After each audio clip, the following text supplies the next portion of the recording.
Hey church, my name is Rachel, and today here on Daily Devos we are continuing in the life of David. Our scripture for today is actually the entire chapter 15 from 2 Samuel. So 2 Samuel chapter 15, we are continuing looking at the story of Absalom and David. And if you are anything like me, this is incredibly tragic. You kind of read it with one eye closed. There's just so much happening in this family line that you're like, man, it can't get worse. Oh, it did. It did, though. And so Absalom, you'll remember, has killed his half-brother because of what he did to his sister. Where is David in all of this?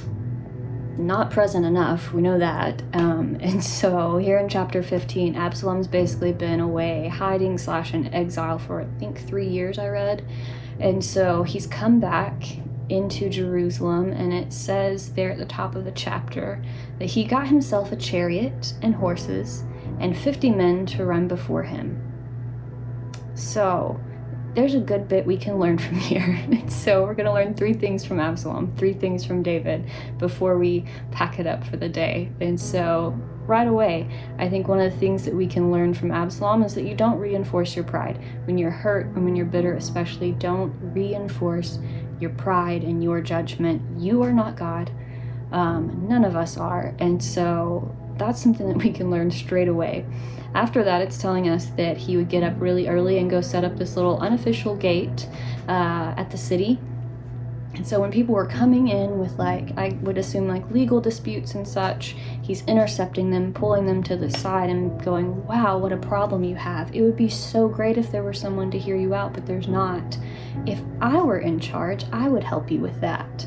And so he's doing this to, like, intercept people on the way and also to turn their hearts toward him. And so I think that's another thing we can learn from him is don't interrupt or intercept people in the process. And this can, I think the really practical, like, base level way this looks is just like gossip. And so talking about things that we don't need to talk about with parties who are not involved or who should not be involved, who shouldn't know all of the things. I know for me in my life, that's just one of the simplest ways to keep from interrupting the appropriate process of letting people go to leadership, to mentors, to the Lord. There was a time recently where I felt the Lord say, hey, you guys, your prayers here need to outweigh your conversations about this topic. And I love that, and it freed me up from a lot, and very quickly I just felt this, like, tide of peace start to shift in my life, because instead of just having all of these pointless, dead-end conversations that were the same thing over and over, I was taking things to the Lord, and I was being refreshed because I would hear from him on the matter, and also I'd be able to surrender that to him who's all powerful and who can actually handle it. And so, yeah, don't interrupt the process. We all need to do that. Third thing I think we learn from Absalom, it says at one point that he began to steal the hearts of the people, or the men of Israel, because of this. And so, don't take what isn't yours. I think that's really simple, and there isn't much we need to add to that. Like, Absalom wasn't the king. He might have been in the royal family that didn't make him king. Really only the Lord was establishing that, especially at this time. And so, let's not take what isn't ours.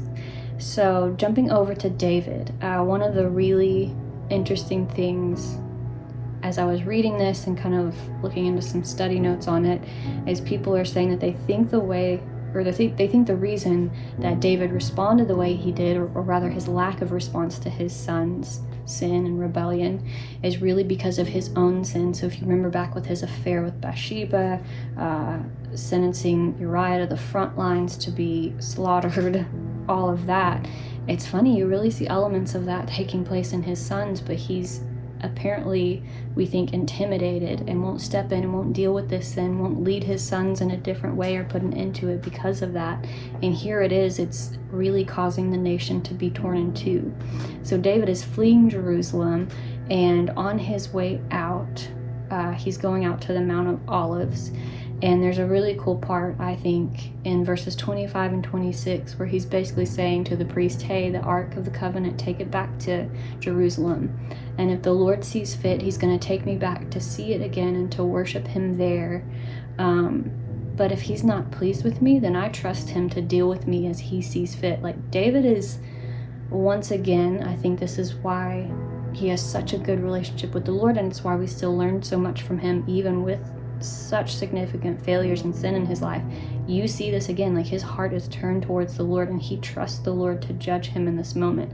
And that's very important, and that's the big distinction between him and Absalom. Absalom has taken judgment into his own hands, and we see here that David, even with his own life, is trusting the Lord and saying, you're still my judge. I trust you. Do with my life as you see fit. If you see fit to let my own son take me down, then okay.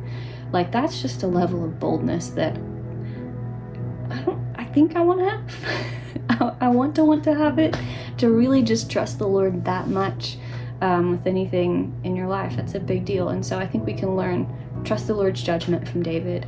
Another thing I noticed is it's verse 30. It talks about him ascending the Mount of Olives, which I believe is like a place where they would go to worship. But as he's ascending, he's weeping, and he's doing like kind of the signs and showings of like someone like in mourning and lament. And I think that's just really important to learn from David, to own your pain. Like, at least this guy's owning it and saying, I've messed up. I've put my nation at risk. I've put my own family at risk here. Like, he's taking ownership of it, and he is weeping and crying out to the Lord in all of this. So when you are in turmoil and tragedy, own your pain. It's okay to like own up to where you are, to be sad, to grieve it, all of that stuff. The Lord values our honesty and vulnerability before him. And then the last thing I think we learn is just like worship the Lord and trust the Lord through it all. And I think that's what you see as David is on his way out, and he's going up to this place that's known for being like a spiritual ground, is that he is still like somehow in all of this turned his eyes to the Lord. And I think it's cool. I think this is where you see him kind of maybe, I don't know, I think it's kind of where he's taking back a bit of his kingship in the way that he should. He was always supposed to be a leader that was leading people towards the Lord, that was keeping their hearts soft towards them.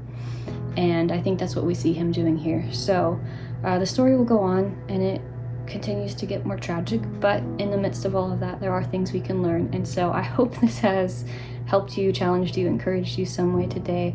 I will be praying for you today, church, and thanks for being here.